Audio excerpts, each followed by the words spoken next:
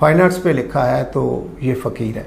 मैं समझता हूँ कि मेरे करियर में बर वक्त फ़ैसला और दुरुस्त फ़ैसला, मैंने हमेशा ठीक वक्त पे ठीक काम किया।